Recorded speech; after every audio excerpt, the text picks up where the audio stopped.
damai sejahtera Allah yang melampaui segala akal dan pikiran, itulah yang menyertai hati saudara di dalam Yesus Kristus Tuhan kita. Amin. Shalom. Selamat Paskah untuk kita semuanya. Terima kasih kepada Tuhan yang boleh mengizinkan kita berkumpul saat ini. Dan luar biasanya adalah tadi siang diberikan hujan agar kita boleh teduh saat ini. Tepuk tangan luar biasa untuk kehadiran dan berkat Tuhan yang luar biasa. Dan terima kasih untuk kehadiran Bapak Ibu dan Saudara semua jemaat Tuhan yang begitu banyak pada sore malam ini. Saya tahu saudara punya pergumulan, saya tahu saudara punya kesusahan, tetapi kebangkitan Kristus adalah sukacita besar yang mengumpulkan kita semuanya saat ini. Oleh karena itu, lupakan penderitaanmu, lupakan pergumulanmu. Sekarang ada Tuhan yang bangkit itu bersamamu. Lalu yang kedua, terima kasih kepada pemerintah Kota Madya Batam ini. Saya membayangkan luar biasanya kota ini. Benar, ini adalah kota yang menuju modernitas, dan warganya juga adalah warga yang bisa diajak bekerja sama untuk itu. Bayangkan saudara, ibadah ini bisa kita lakukan di tempat ini, persis di depan kota wali kota Madya, kantor wali kota Madya di tempat ini. Tidak di semua tempat bisa seperti ini. Dan terima kasih kepada Bapak Wali Kota, seluruh jajarannya, anggota Dewan, semuanya terlebih yang hadir saat ini. Apalagi untuk ketua panitia kita yang boleh memberikan waktu untuk mempersiapkan seluruh kegiatan ini. Tepuk tangan untuk mereka semuanya. Dan saya harus jujur, ketika saudara kita tadi melaksanakan azan, kita boleh tenang. Itu artinya, itulah bangsa kita dengan segala kemajemukannya. Tetapi di dalam cinta kasih, kita boleh saling menghargai, saling benar-benar hidup rukun dalam segala sesuatunya. Dan inilah yang diinginkan Tuhan bagi kita. Oleh karena itu saudara, sebagai salam Paskah, kalau saya katakan dari sini Yesus sudah bangkit, tolong semua saudara menjawabnya. Dia yang bangkit itu sungguh mengasihi aku. Bisa? Oke, kita mulai. Yesus sudah bangkit. Sekali lagi, dia sudah bangkit.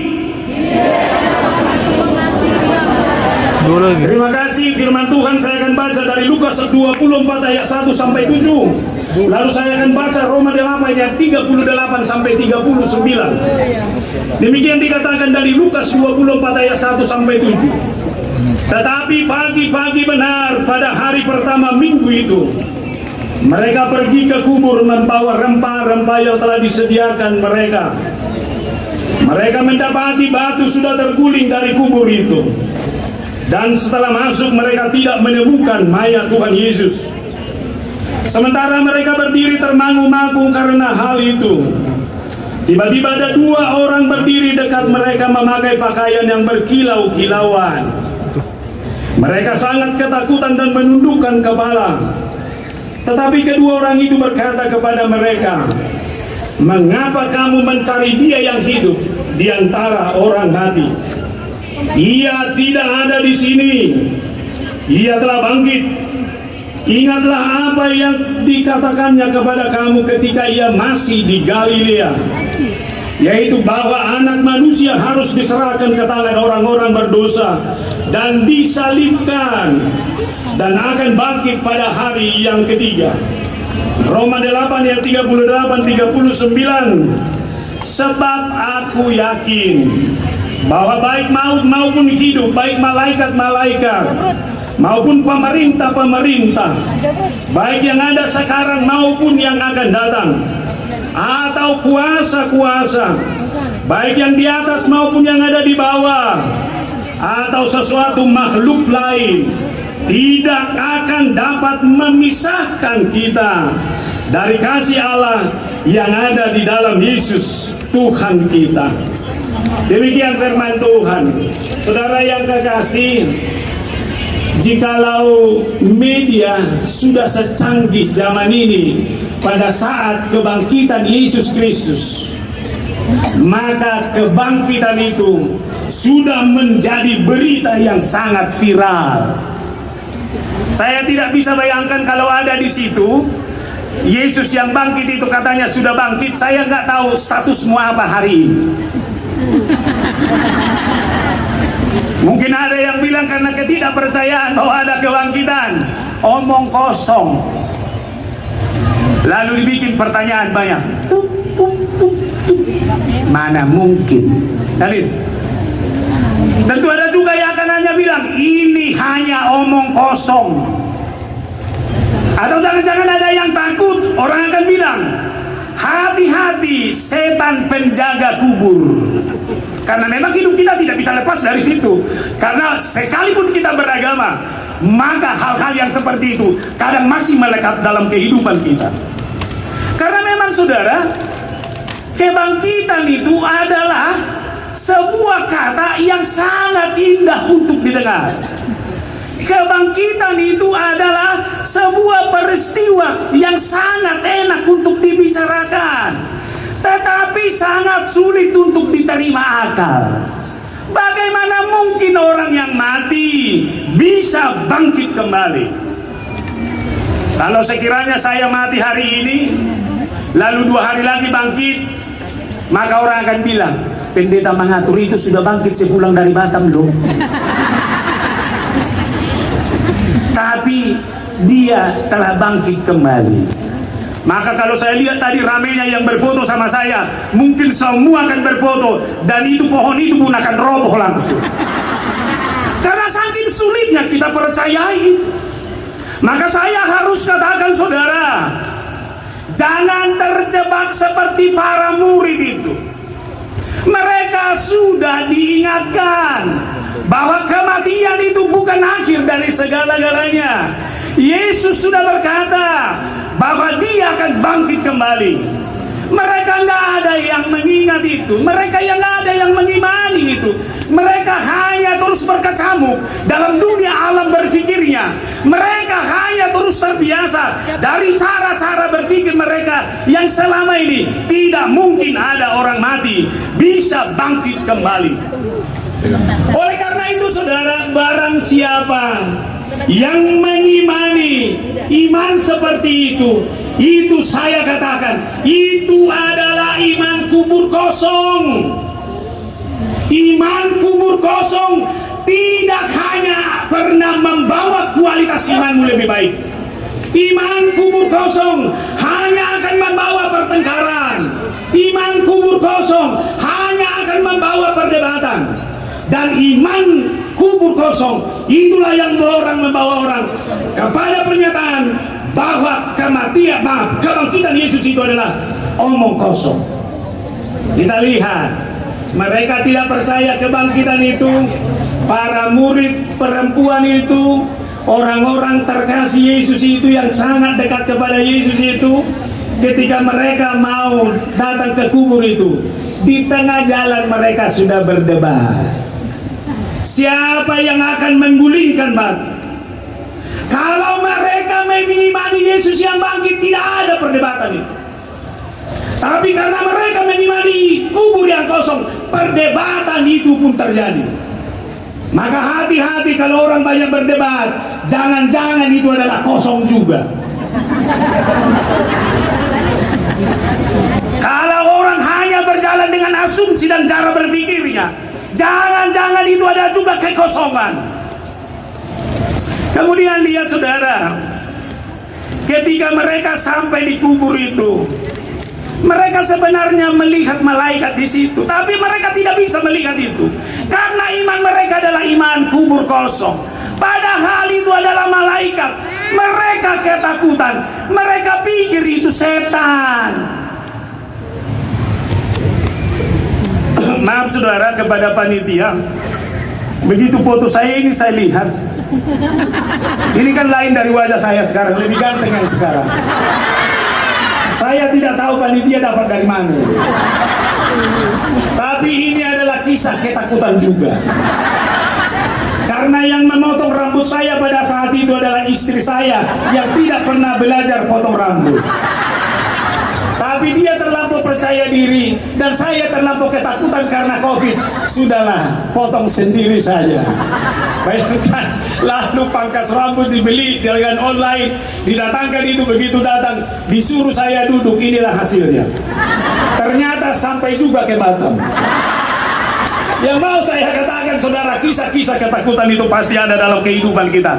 Buang ketakutanmu, jangan pernah imani kubur kosong itu. Kemudian ketika para perempuan itu menjumpai para rasul yang lain, coba apa kata rasul murid-murid yang lain itu? Kau bilang Yesus bangkit, itu omong kosong. Bayangkan saudara, berapa tahun kita memeluk agama, berapa tahun mungkin sejak lahir kita sudah mengenal Kristus. Tetapi kalau kita tidak percayakan kebangkitan itu, betapa naifnya cara beriman kita.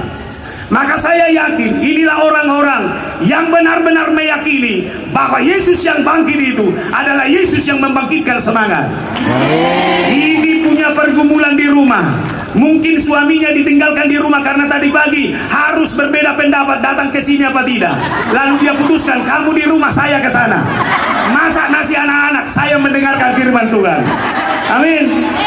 Maka saya katakan dari sini, Yesus yang bangkit itu adalah Yesus yang membuktikan bahwa kata-kata janji Tuhan itu tidak omong kosong.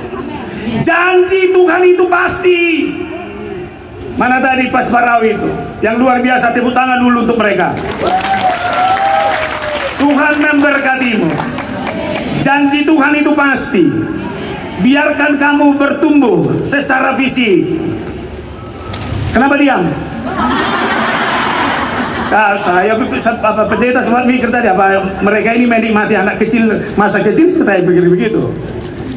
Bertumbuh secara intelektual, bertumbuh dalam spiritualitas yang baik. Amin. Itu janji, itu pasti. Lalu lihat anak siapa yang ada di sini. Ini masa depan. Ini semua yang ada di depan ini masa depan gereja. Ini masa depan bangsa ini. Janji kebangkitan itu adalah janji yang dialamatkan juga untuk ini. Maka siapa yang mau mencari menantu dan hela, lihat lirik mulai dari sekarang.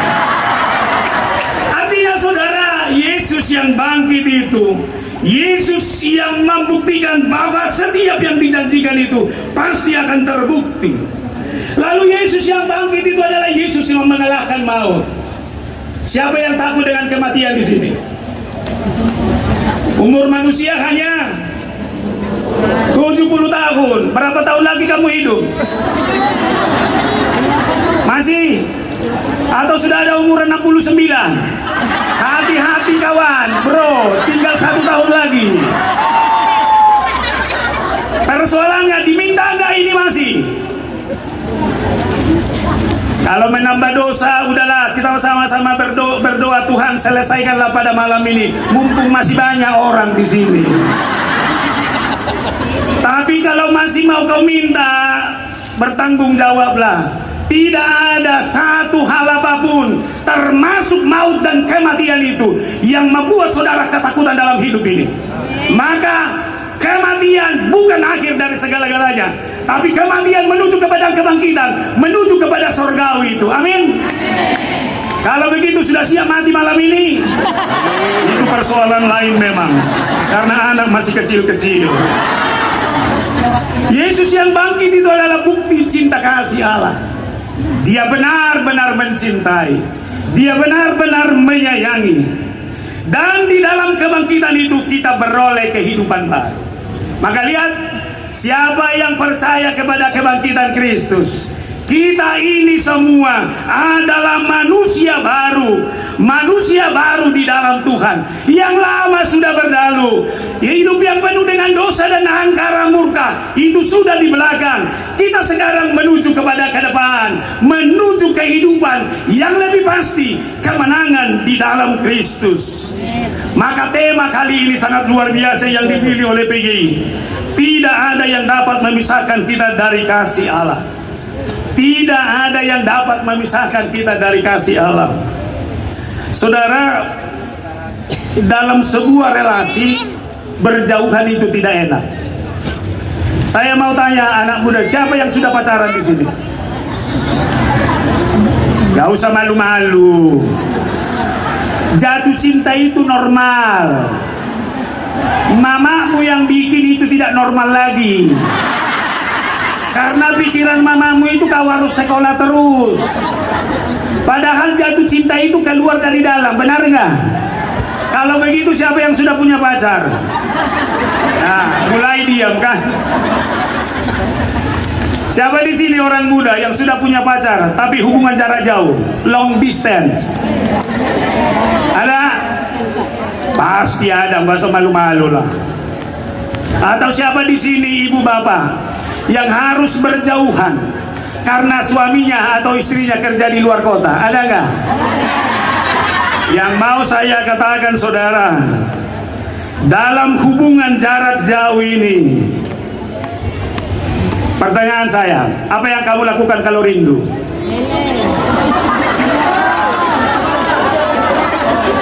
Video call, terima kasih. Yang nggak punya Android terpaksa lihat foto, lihat terus, lalu simpan lagi, lihat lagi, sampai fotonya buram, mata pun buram, nggak bisa lihat apa-apa lagi. Ini rindu. Lalu yang kedua, lihat susahnya berhubungan jarak jauh. Lihat orang bersama, lihat keluarga orang bisa makan bersama, lalu lihat keluarga orang lain bisa berkegiatan bersama-sama, ke pesta bersama seperti orang Batak. Suaminya, istrinya ada di saya. Ini bisa membuat iri dalam hati. Dan maaf, orang yang hubungan jarak jauh itu tantangannya banyak. Kita nggak bisa salahkan zaman, karena tawaran ada di mana-mana. Lihat, apalagi mata laki-laki, hati-hati loh.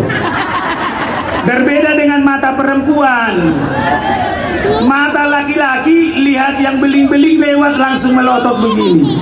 Waduh. Lihat mata perempuan, kalau lihat laki-laki ganteng lewat mereka tenang.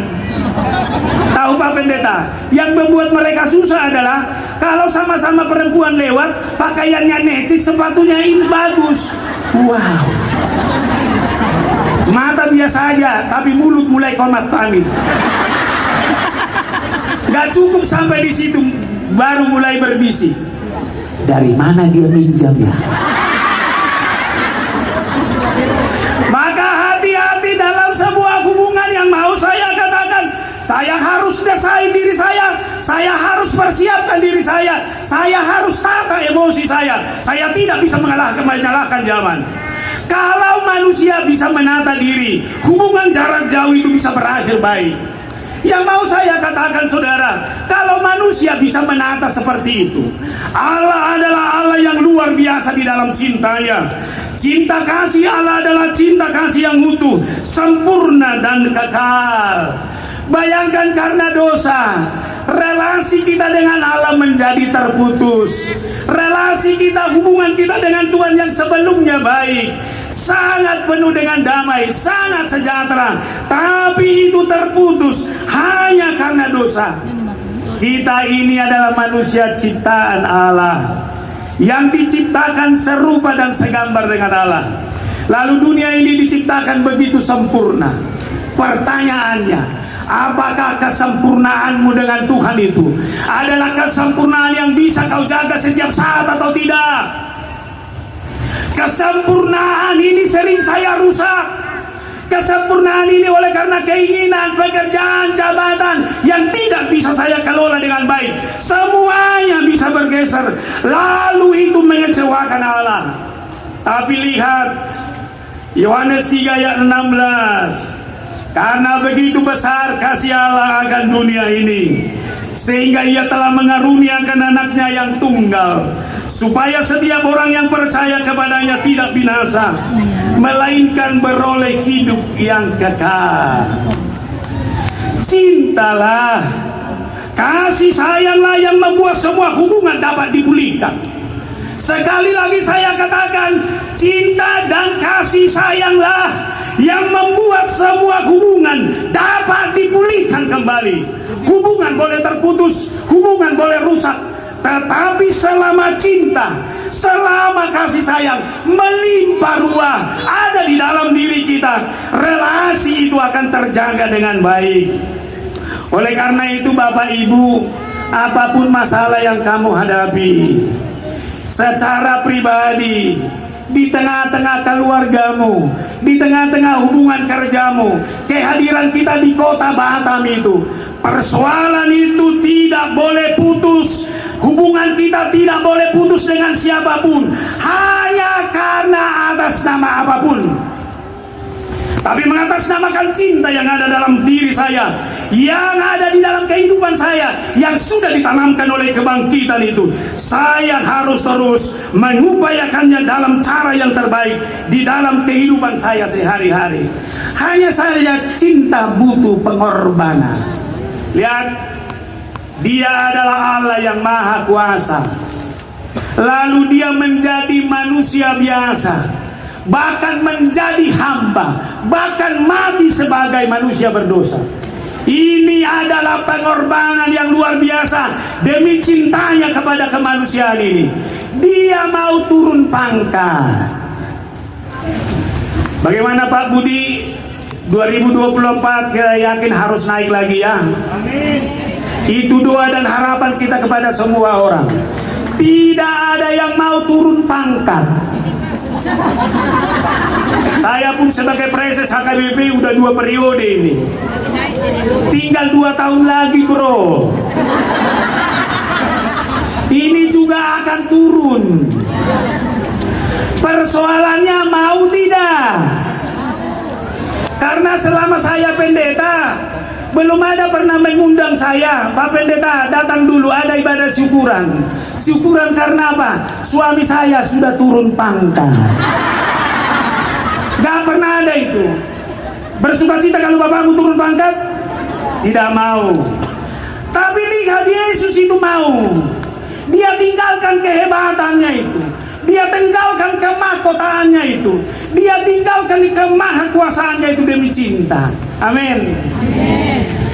Bagaimana dengan suami di rumah atau istri di rumah? Mau nggak egonya diturunkan sedikit? Mau? Pulang dari sini jumpai suamimu langsung cium pipi kanan pipi kiri. Inilah oleh-oleh dari Paskah suamiku saya. Amin. Yang istri-istri juga mau? Harus mau. Ini cinta. Korbankan, jangan bawa keegoanmu. Saya juga harus katakan bagi warga Kristen yang ada di kota ini, tidak ada sesuatu apapun yang membuat kita lebih dari orang lain, dan tidak ada sesuatu apapun yang membuat kita rendah dari siapapun. Tidak ada yang superior, tidak ada yang inferior, tetapi nyatakan kehadiranmu dengan cinta. Katakan kehadiranmu dalam persekutuan apapun, dalam kualitas cinta yang terbaik. Kalau Allah itu adalah Allah yang tidak pernah memperhitungkan dosa kita, kelemahan kita, itu artinya jangan pernah lupakan, jangan pernah kehilangan cinta itu hanya karena sakit hati, hanya karena sentimen pribadimu. Amin. Bapak siapa yang hebat di sini? Bapak siapa yang hebat? Ini ragu-ragu ini. Yang angkat tangan. Ini yang depan ini ragu. Pernah bapakmu mengecewakanmu? Dibalas dengan apa? Senyuman, hebat. Tapi emang preses mau tanya, apa hakmu kecewa sama bapakmu? Hah? Ada hakmu kecewa enggak? Yang ngasih makan siapa? Yang ngasih uang sekolahmu siapa? Yang beli bedakmu itu siapa? Yang beli ikat rambutmu itu siapa? Lalu kenapa kamu benci?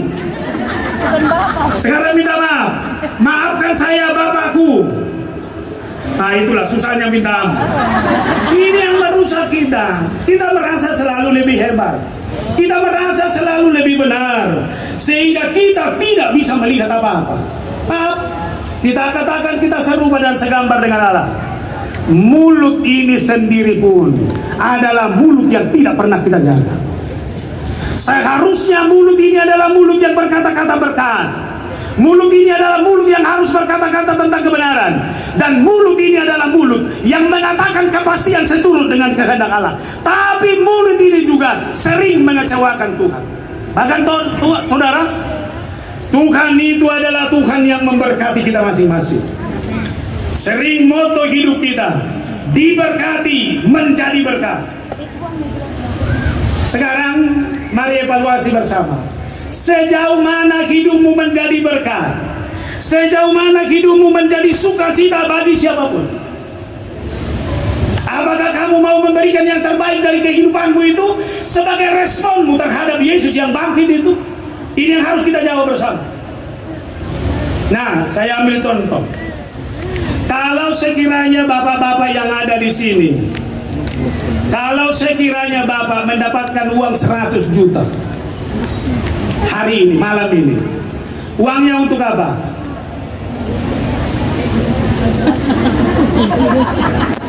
Atau ini PPD distrik Kepulauan Riau ini, kalau sekiranya kamu malam ini dapat uang 100 juta, uangnya mau kau kemanakan? Makan bagi anak-anak, uang sekolah. Sekarang balikan pertanyaannya kepada saya. Kalau Pak Pendeta dapat 100 juta, malam ini mau dikemanakan? Jawaban saya kasih semua sama kalian. Karena nggak mungkin. Lalu pasti ada pertanyaan berikut. Kenapa? Karena kalau itu sudah habis, saya bermimpi lagi sekali lagi. Biar dapat uang 100 juta.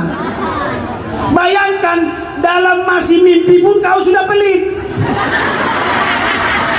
Ini kan saya katakan kalau uangnya sudah ada belum? Belum.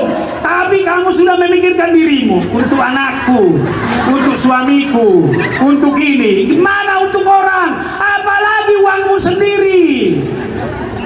Maka jangan pelit, jangan pikir apa yang ada padamu. Itulah yang terbaik harus kamu bangun dalam kehidupanmu. Artinya saudara, cinta kasih itu tidak akan dipatahkan oleh apapun. Allah yang mengorbankan dirinya, Allah yang terus menyayangi hidup ini tanpa mau melihat dosa, tanpa mau melihat kesalahan dari manusia itu. Itu artinya cinta yang dimiliki Tuhan itu adalah cinta yang tidak bisa dipatahkan oleh apapun. Cinta itu terus mengalir, cinta itu terus mengakar dalam hidupnya, dan inilah yang ditawarkan bagi kita sekarang. Lalu yang berikut, saya sering melihat Facebook ibu-ibu.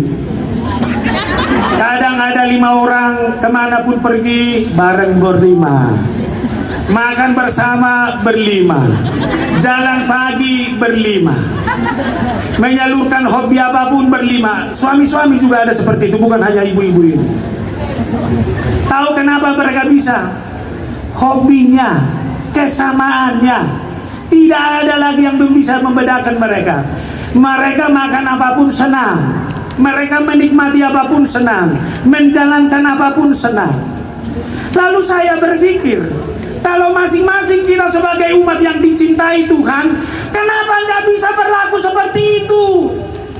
Seharusnya sebagai orang yang dicintai Tuhan, yang diselamatkan Tuhan, tidak ada lagi yang bisa membedakan saya dengan para pendeta, dengan para jemaat di sini. Ekonomi, ilmu, pengetahuan, sosial, budaya boleh berbeda, tetapi sebagai manusia yang diciptakan Tuhan, kita boleh bersama-sama menikmati segala sesuatunya. Amin. Lalu saya bermimpi, maunya inilah yang hadir di tengah-tengah keluarga orang percaya dimanapun dia berada. Mengasihi itu, mencintai itu adalah bagian yang tidak terpisahkan dari kehidupan kita. Maka saya ingatkan yang pertama, Mengasihi itu berarti melakukan segala kebaikan. Semua kita pasti pernah kecewa, tapi kekecewaan tidak boleh membuat kita mundur dalam melakukan kebaikan. Lakukan terus yang terbaik. Saya katakan, ketika engkau melakukan yang terbaik, omongan dan cibiran orang pun pasti banyak. Apa ini pendeta ini? Saya kenal dia siapa? Bayangkan, kamu melakukan keakraban menjabat, sok dia pura-pura berjabat tangan, mau mengambil hati itu, ambil muka itu. Kalau dalam hatimu itu apapun kebaikan, apapun kata orang, jangan pikirkan kata orang. Kamu tidak pernah hidup karena kata-kata orang. Kalau kau katakan saya sekarang Pak Preses ini putih ya, kamu bilang gak bangga saya dibikin itu. Mana mungkin putih saya, ini aslinya hitam. Jangan coba puji-puji yang gak benar. Maka berbicara apa adanya. Demikian juga kata-kata orang lain. Saya datang, saya hadir, saya melakukan yang terbaik. Itu adalah karena prakarsa dan inisiatif saya. Apapun kata orang, saya tidak mau peduli dengan itu. Ini yang harus terbangun. Nilai kebaikan tidak boleh direntukan oleh apapun. Ada kalimat dari Bunda Teresa yang luar biasa. Orang sering tidak beralasan, tidak logis dan mementingkan diri sendiri. Tetaplah maafkan mereka. Jika kau peramah, orang bisa saja menuduhmu egois, punya maksud tersembunyi. Bayangkan jahatnya orang. Tapi saya bilang tetaplah tersenyum. Coba sekarang hadap diri masing-masing. Senyumlah. Tapi senyum karena itu hidup. Gak ada yang lain. Ngapain saya harus berhenti senyum? Karena ada yang menuduh saya macam-macam. Jika kau sukses, kau akan mendapatkan sejumlah teman palsu. Ingat ini. Jika kau sukses, kamu akan mendapatkan sejumlah teman palsu dan sejumlah musuh sejati. Tetaplah sukses. Mau dimusuhi, mau diapain, suksesmu jaga terus. Jika kau jujur dan berterus terang, orang-orang mungkin akan mencurigaimu. Tetapi tetaplah menjadi jujur dan berterus terang. Jika kamu damai dan berbahagia, mereka mungkin akan iri, tapi tetaplah bahagia. Amin. Kalau kamu bahagia, pasti ada orang yang tidak suka. Apakah kebahagiaanmu kurang? Kebahagiaan saya tidak ditentukan oleh siapapun. Kebahagiaan saya ditentukan oleh Allah yang mencipta saya itu. Lalu yang kedua, mengasihi itu berarti memberi diri, berkorban. Lihat, cintanya dia mengorbankan anaknya. Dulu sewaktu surat teknologi tidak semaju sekarang, orang kalau jatuh cinta hanya melalui surat. Benar? Kalau sekarang dia suka, sudah bisa kirim WhatsApp. Dan hebatnya sekarang bukan hanya perempuannya yang di WhatsApp, mamanya pun sudah di WhatsApp. Kalau bagi kami orang Batak, nan tulang si Ririn di mana? Nah, gitu. Enak, jawaban pun langsung dapat. Kenapa dengan anak saya Ririn? Mau jalan-jalan nan tulang, bolehkah? Paling memang jawaban mamanya itu masih sekolah kamu. Tapi artinya itu langsung. Kalau dulu melalui surat itu payah. Dikirim surat hari ini melalui orang, syukur-syukur suratnya disampaikan. Ada juga surat yang lain dikasih. Ini repot. Tapi anggaplah suratnya nyampe. Surat akan dibaca malamnya. Kalau dia suka, ini akan berulang-ulang dia jawab, lalu disimpan di bawah bantal. Ini yang ketawa pasti pengalamannya. Lalu dibaca lagi, lalu dibalas, terus ini. Artinya itu butuh pengorbanan. Lalu kalau jalan, walaupun itu bukan jalurnya, dia akan memaksakan diri lewat jalur rumah pacarnya itu. Karena nggak ketemu dengan orangnya, lihat jendelanya pun udah senang. Itu jendela rumah pacar saya. Jendela yang itu kamarnya. Kalau itu masih enak kawan. Anjingnya pun lewat, dia sudah senang tampil. Ini anjing pacar saya. Luar biasa aja. Nah ini aneh. Tapi itulah karena cinta yang meluap dalam diri kita. Artinya saudara, kalau kau benar-benar cinta, hati-hati. Cintamu itu harus kamu jaga dalam segala hal. Saya mau ambil contoh lagi PPD ini. Bisa orang sama-sama berdoa, sama-sama bersekutu, tapi kebencian terpelihara terus. Ya Tuhan, kuatkanlah persekutuan kami dalam cinta. Engkau Yesus yang bangkit. Sewaktu dia berdoa, orang yang dia suka datang terlambat, duduk di sampingnya. Begitu amin, dia lihat, waduh, kenapa ini di sini? Bayangkan sekarang, saudara, tadi semangat, nilai hidup itu begitu tertanam, doa itu begitu dalam tertancap kepada Tuhan. Tapi orang yang ada di sekelilingnya tidak bisa dia rangkul dalam cinta yang sesungguhnya. Hanya karena tidak bisa menata hati dan menjaga kehidupan dalam kualitas yang terbaik. Lalu yang ketiga, cinta tidak boleh berubah menjadi benci. Makanya kalau ada lagu benci tapi cinta bohong itu. Saya ambil contoh ya. Pak Pendeta, dulu memang saya sangat cinta sama perempuan yang satu ini. Jadi kenapa sekarang? Sejak kata-katanya menyayat hati ini, hati ini makin hancur Pak Pendeta. Rasa cinta itu sudah hilang. Kebencian yang meluap sekarang ini, itu bukan cinta. Cinta itu akan konsisten, akan berlangsung secara terus-menerus. Dia tidak bisa diputuskan oleh apapun. Saudara boleh dikecewakan oleh pasanganmu, tapi cintamu harus cinta yang terus mempertahankan itu. Cintamu boleh dikecewakan oleh hubungan dalam tindakan sosialmu, tapi saya katakan bahwa cinta itu tidak akan boleh dihapuskan oleh apapun. Roma 8 ayat 32. Ia yang tidak menyayangkan anaknya sendiri, tetapi menyerahkan bagi kita semua, bagaimanakah mungkin ia tidak mengaruniakan segala sesuatu kepada kita bersama-sama dengan dia? Bahkan saudara, anaknya sendiri tidak disayangkan. Kalau anaknya sendiri sudah dikasih, segala sesuatunya itu pasti akan diberikan bagi kita. Yang mau saya katakan, berkat terbesar dalam hidupmu bukanlah harta yang kau miliki. Berkat terbesar dalam hidupmu bukanlah jabatan yang kamu miliki. Tapi berkat terbesar dalam hidupmu adalah Allah itu hadir dan berada di dalam kehidupanmu sehari-hari. Amin. Di rumahmu Allah itu hadir. Dalam kehidupanmu sehari-hari juga Allah itu hadir.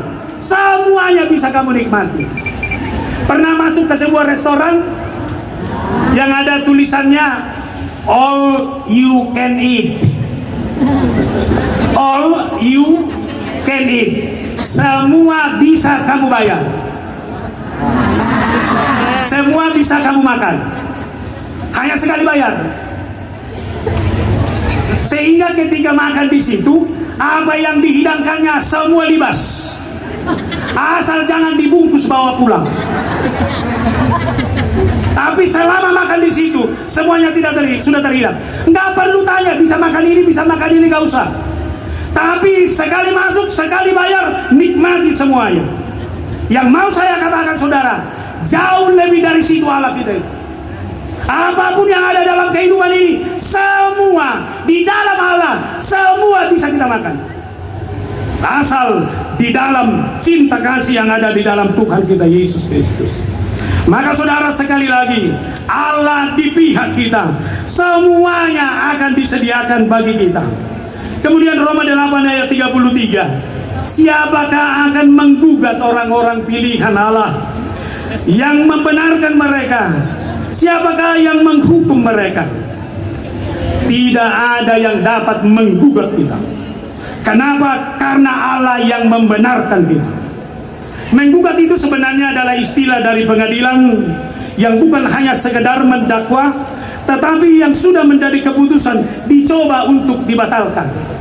Jadi kalau ada kasus kita sudah dimenangkan, lalu ada yang keberatan, lalu coba itu digugat kembali.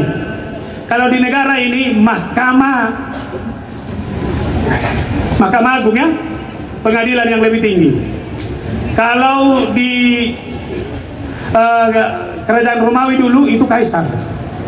Apa yang sudah diputuskan oleh Mahkamah Agung gak boleh lagi digugat siapapun. Apa yang sudah diputuskan kaisar tidak boleh digugat oleh siapapun. Maka sekarang yang memutuskan, yang membenarkan kita itu adalah Allah. Dialah pengadil tertinggi. Kalau Allah sudah memutuskan membenarkan kita, tidak ada lagi siapapun yang menggugat. Saya bilang kepada saudara, saudara boleh berdosa selama ini.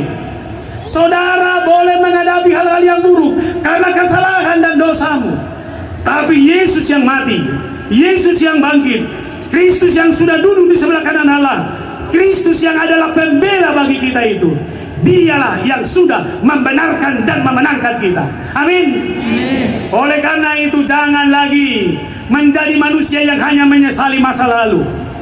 Boleh masa lalumu buruk, boleh masa lalu yang kelam, tapi Yesus yang melalui kematian kebangkitannya itu lalu dia naik ke sebelah kanan Allah yang menjadi pembela bagi kita. Dialah yang sudah membenarkan kita. Benar saudara, kita ini manusia yang hidup dalam dosa, tapi lihat kematiannya itu sudah kematian yang menanggung hukuman dosa bagi kita. Bahkan kebangkitannya itu adalah kebangkitan yang sudah mengalahkan hukuman maut itu. Dia duduk sebelah kanan Allah Bapa. Dia berkuasa bersama Allah Bapa. Segala kuasa ada di kaki Yesus. Bayangkan, dia sudah bersama dengan Allah. Kita berkumpul sekarang ini, kita punya dosa, kita punya apapun, dialah yang terus menjadi pembela kita. Kalau dalam bahasa Inggris, pembela ini bukan disebut pembela, tapi pendoa. Jadi artinya Allah itu adalah Allah yang mau terus-menerus berdoa bagimu. Siapapun kamu, tanpa terkecuali, saya katakan karena firman Tuhan, Allah selalu, Yesus selalu berdoa bagimu. Amin. Enak nggak kalau ada yang mendoakan? Enak. Kalau saya tahu masih ada yang mendoakan saya, ini kebanggaan saya. Terus terang, kami para pendeta ini pun adalah para pendeta yang sangat bangga ketika para jemaahnya juga mendoakan. Benar nggak Bapak Pendeta? Saya bisa berkhotbah hari ini adalah karena doa jemaat. Makanya kalau saya baca di YouTube saya itu, lalu ada orang yang bilang, saya berdoa buat kesehatan Bapak Pendeta. Langsung saya pegang begini, terima kasih Tuhan. Kepada ibu-ibu juga saya katakan, benar, alangkah enaknya kalau ada yang mendoakan, kalau pendeta yang mendoakan, anakmu itu pun mendoakan kamu. Itulah doa yang terbaik bagi kehidupanmu. Amin. Pernah kau doakan bapakmu? Seberapa sering? Ada yang membawa anak kecil di sini yang baru bisa bicara. Doa singkat anakmu yang kecil itu juga adalah doa yang terbaik bagimu. Amin. Doanya memang sederhana. Tuhan, beri kesehatan sama mama saya. Amin. Lebih hebat itu dari doa pendeta mengatur. Dan doanya juga jujur. Berikan rezeki buat mama saya. Dia kerja sekarang biar dapat duit. Aku mau jajan. Amin. Dia tentang kebutuhannya, tapi doa itu adalah doa yang terbaik. Maka hati-hati kalau tidak ada lagi yang mendoakanmu dalam hidup. Saya sering berkata dalam khotbah saya, kata-kata jelek dari orang, hati-hati, jangan-jangan itu yang akan terjadi dari kehidupanmu.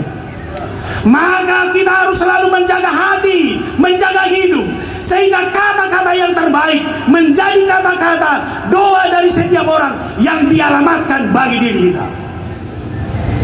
Bayangkan saudara betapa sakitnya. Mampus itu pendeta itu, biar tahu dia. 10 orang yang mendoakan seperti itu, lalu 1 orang yang mendoakan pendeta itu diberkatilah. 10 itu mungkin didengar, atau sebaliknya yang 1 itu yang didengar. Maka saudara, Yesus yang selalu mendoakan kita itu adalah Yesus yang harus benar-benar kita yakini, kita percayai. Kuasa kebangkitannya itu adalah kuasa yang harus kita imani secara terus-menerus. Maka bagi saya, tema ini tidak ada yang dapat memisahkan kita dari kasih Allah. Ini harus menjadi sebuah pengakuan iman. Tolong saudara bikin tanganmu seperti ini. Taruh tanganmu di dadamu masing-masing. Lalu bersama-sama kita mengatakan, tidak ada yang dapat memisahkan aku dari kasih Allah. Sama-sama 1, 2, 3. Tidak ada yang dapat memisahkan aku dari kasih Allah. Sekali lagi, tidak ada yang dapat memisahkan aku dari kasih Allah, baik maut maupun hidup. Seberat apapun penderitaan, seberapa berat apapun pergumulan kita lihat, kasih Allah ada selalu bersamamu. Tapi cuman kita harus belajar saudara, ada konsep yang keliru. Tuhan, kamu bilang kamu mencintai saya, tetapi kenapa hidup saya ini hancur? Tuhan, kamu bilang kamu mencintai saya, tetapi kenapa ekonomi saya hancur? Tuhan, Engkau bilang kamu mencintai keluarga saya, tapi kenapa keluarga ini hancur? Tuhan, Kau bilang kamu mencintai saya, tetapi kenapa penyakit ini datang? Saya harus katakan bagi saudara, pergumulan semuanya boleh datang berlalu, tapi ingat, selama kamu fokus kepada yang sakit itu, maka penyakit dan kesusahan itulah yang menguasai hatimu. Tapi lihat di belakangnya itu, ada Allah yang sungguh-sungguh mencintaimu, ada Allah sungguh-sungguh menyayangimu dalam segala hal. Ketika bisnismu gagal, Tuhan adalah Tuhan yang benar-benar menyayangimu. Ingatlah, dengan kekuatan cinta kasih Tuhan, yang sulit itu akan segera berlalu. Keluargamu boleh hancur sekarang, tapi ingat, Allah yang mencintai kamu itu adalah Allah yang bisa menolongmu keluar dari keterpurukan itu. Maka saudara, jangan pernah berdoa agar semuanya itu berlalu dari kehidupanmu. Terima kasih, COVID ini segera berlalu, karena kita sudah booster. Booster vaksin yang kita terima itu adalah sebenarnya virus. Sama seperti anak-anak yang menerima imunisasi, itu adalah virus. Tapi virus dalam dosis tertentu, sehingga virus itu membangkitkan antibodi dalam tubuh. Virus itu yang merangsang. Artinya saudara, virus itu perlu untuk membangkitkan antibodi itu. Saya pernah melayani di dekat pembuangan sampah di Jakarta, yaitu Pangkalan 5 Bekasi, Bantar Gebang. Di situ orang hidup dengan sampah itu semuanya. Artinya mereka membuat gubuk-gubuk di sekitaran sampah itu. Lalu ketika mereka makan, mengambil makanannya, ditakkan di depannya di dalam piring. Sebelum mereka jamah, maka semua sudah lalat sudah mengerumuni makanan ini. Sudah penuh, lalu mereka sisihkan begini, lalarnya pergi, lalu dia makan begini. Tapi saudara, mereka saya lihat sehat-sehat juga semuanya. Saya tidak menyuruh saudara makan seperti itu. Lalu yang kedua, seorang ibu yang baru pulang dari kampung kami di Tapanuli sana, karena ada pesta. Dia jarang pulang kampung, makanannya steril. Lalu dia pulang kampung. Di kampung kami, Pak, kalau ada pesta, itu kalau potong babi, babinya dipotong-potong hanya di atas tikar. Lalu rame-rame memotong itu dibuat menjadi saksak, artinya terbuka. Lalu waktu membagikan daging ini juga, daging ini dibikin dibagi di dalam sebuah ember, lalu nanti pakai tangan dibagi seperti ini. Lalu dia lihat wajahnya siapa ini. Kalau tulangnya kebetulan, maka ini akan diperbesar. Tapi kalau yang ada kanal ini pun lebih kecil dibikin dulu. Lalu ibu ini bilang, waduh, orang kampung itu sehat-sehat. Cara masaknya seperti itu, cara baginya juga seperti itu, mereka sehat. Tapi saya kok sakit perut.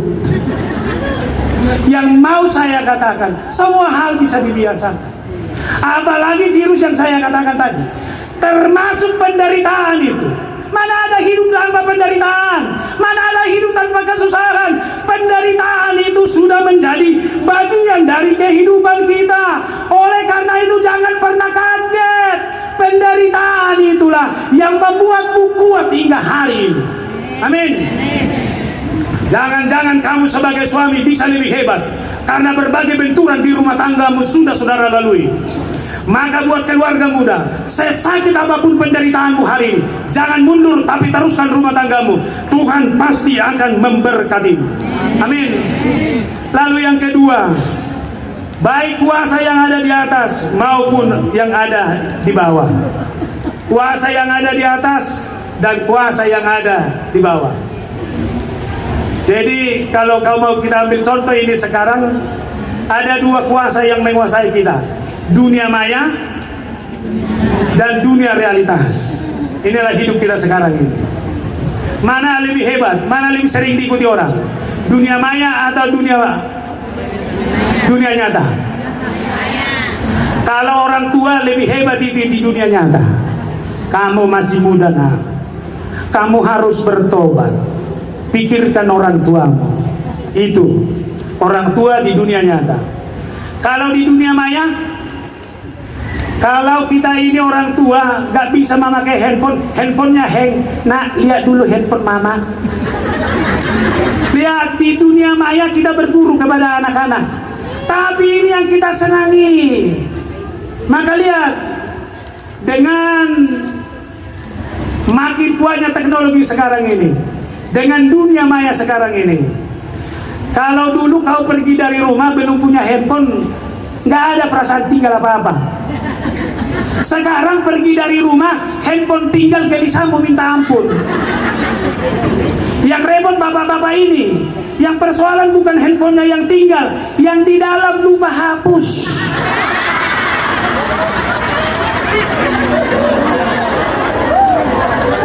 Benar nggak? Maka Pak Budi pulang dari sini, lihatlah medsos besok. Apa komentar yang hadir ini? Kita sama-sama pesta di sini, kita sama-sama pasca di sini. Jangan-jangan komentar besok di medsos, makanannya itu-itu aja. Coba ya. Katanya sukacita Yesus bangkit, makanan kamu persoalkan. Yang duduk besok isi medsosmu, jangan negatif ya. Cuman duduk di lantai, padahal persembahan lebih banyak. Jangan bilang begitu. Tapi katakanlah yang membangun, kasih Allah yang ajaib. Semua orang bersuka cita. Ada yang duduk di lantai, ada yang duduk di kursi, ada yang duduk di sofa. Semuanya Tuhan selamatkan. Amin. Artinya saudara, kita ini dalam di dua dunia ini, jangan sampai ada menguasai kita. Silakan bermedsos, silakan bermain di dunia maya, tapi ingat, Tuhan adalah Tuhan pencipta dan pemeliharamu. Bisa nggak pakai mic ini? Tetap saya bilang ini. Ada di sini laki-laki yang suka skater? Banyak. Maksud saya bertobatlah. Ada yang suka judi bola? Makin sedikit. Mudah-mudahan lah. Puji Tuhan juga yang datang. Pakailah semuanya dengan baik, tapi kamu jangan dikuasai oleh apapun. Kasih Allah itu tidak bisa memisahkan kita. Maka kita harus selalu melekat kepada Tuhan. Tidak boleh kuasa apapun yang menguasai kita. Mazmur 139 ayat 7 sampai 10. Ingat ya, kemana aku dapat pergi menjauhi rohmu? Kemana dapat lari dari hadapanmu? Jika aku mendaki langit, kau di langit. Saya tambahkan itu ya. Jika aku menaruh tempat tidurku di dunia orang mati, di situ pun engkau. Jika aku terbang dengan sayap fajar dan membuat kediaman di ujung laut, juga di sana tanganmu akan menuntun aku dan tangan kananmu memegang aku. Saya mau sederhanakan, masuk ke kamarmu, maaf, di kamar tidurmu ada Tuhan yang menuntunmu. Amin. Masuk ke dapurmu, saudara memasak nanti pagi, di sana ada Tuhanmu. Pergi ke tempat pekerjaanmu, Tuhanmu ada di sana. Dia menuntunmu, bekerjalah dalam kualitas yang terbaik. Hadirlah di kota Batam ini, karena di kota Batam ini Tuhan juga akan memegang tanganmu dengan kuat. Amin. Biarlah kota Batam ini menjadi tanah Kanaan bagi kita semuanya. Tanah yang sudah dijanjikan Tuhan, tanah di mana kebangkitan Tuhan itu adalah tanah di mana manusianya akan hidup di dalam cinta. Mari kita semangati diri kita. Tuhan, hadirkan kami sebagai perwujudan cintamu di kota ini. 1, 2, 3. Tuhan, hadirkan kami sebagai perwujudan cintamu di tengah-tengah kota Batam ini. Tuhan memberkatimu, Tuhan memberkati keluargamu, Tuhan memberkati kita semua. Tidak ada satu hal apapun yang dapat memisahkan kita dari kasih Allah itu. Amin. Kita berdoa. Terima kasih Allah Bapa di dalam sorga. Engkau sungguh mengasihi kami. Tuhan sudah memberikan contoh dan teladan yang terbaik. Tuhan tidak pernah memperhitungkan kekecewaan, tetapi cinta tetap cinta. Tuhan terus menawarkan cinta bagi kami. Hidup kami penuh dengan dosa dan kemunafikan, tapi cinta Tuhan tidak terpatahkan oleh apapun. Biarlah Tuhan, kasih sayang Tuhan adalah kasih sayang yang tidak dapat memisahkan kami dari apapun. Sehingga kami pun dalam pergaulan kami tidak boleh dipisahkan oleh apapun. Kami boleh berbeda secara selera, berbeda secara latar belakang, berbeda secara budaya, tapi di dalam cinta kami akan menyatu. Di kota ini juga kami sangat bersyukur buat roh bijaksana yang Tuhan berikan kepada pemerintah kota ini, yang terus memimpin kota ini menjadi kota yang penuh dengan damai sejahtera. Semua orang berasal dari suku dan pendidikan latar belakang yang berbeda, tapi di kota ini bisa saling menyatu. Biarlah kami hadir di dalam kota ini, dalam pergaulan kami berdasarkan cinta kasih Tuhan. Berkati kami semua, berkati keluarga kami, berkati anak-anak kami, dan tolong Tuhan berkatilah ibadah kami malam ini, terlebih panitia yang sudah bersusah payah, seluruh yang terlibat dalam ibadah ini. Kiranya kasih sayang Tuhanlah yang terus akan mempersatukan kami hanya dalam Yesus Kristus yang adalah Tuhan dan Juru Selamat kami yang hidup. Kami berdoa dan mengucap syukur kepadamu. Amin.